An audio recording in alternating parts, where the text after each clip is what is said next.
خرد نہ کہہ بھی دیا لا الہ تو کیا حاصل، خرد نہ کہہ بھی دیا لا الہ تو کیا حاصل، دل و نگاہ مسلمان نہیں تو کچھ بھی نہیں۔ عزیزان گرامی، قدر و فرزندان اسلام، آزاد ہندوستان کی تاریخ میں دو دن انتہائی اہمیت کے حامل ہے۔ ایک 15 اگست جس میں ملک انگریزوں کی چنگل سے آزاد ہوا، دوسرا 26 جنوری جس میں ملک جمہوری ہوا، یعنی اپنے ملک میں اپنے لوگوں پر اپنا قانون لاگو اور نافذ ہوا۔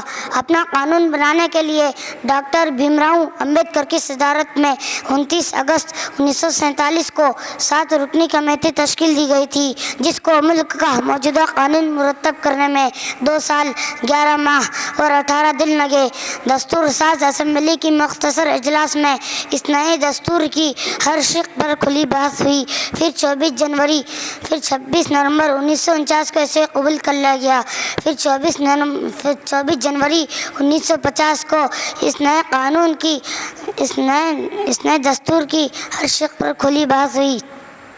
پھر 26 نومبر 1949 کو اسے قبول کر لیا گیا۔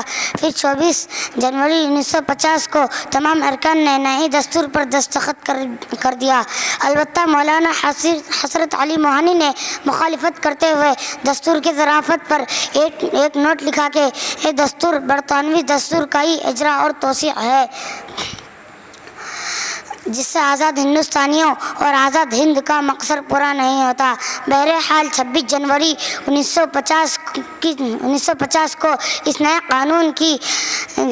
قانون کو لاگو نافذ یعنی نافذ کر کے پہلا یوم جمہوریہ منایا گیا۔ اس طرح ہر سال 26 جنوری جشن جمہوریت کے عنوان سے منایا گیا۔ یہ سچ ہے کہ 18ویں صدی میں مغل سلطنت کے زوال سے انگریزوں کا عروج ملا، مگر انگریزوں کو پہلا جہاز 1601 میں ہی آ چکا تھا۔ اس حساب سے ہندوستان جنت نشان سے انگریزوں کا انخلاء 47 میں 346 سال بعد ہوا۔ دعا ہے کہ اللہ تعالی ہمیں اپنے بزرگان دین کی قربانیوں کو یاد رکھنے کی توفیق نصیب فرمائے۔ آمین۔ وآخر دعوانا والحمد للہ۔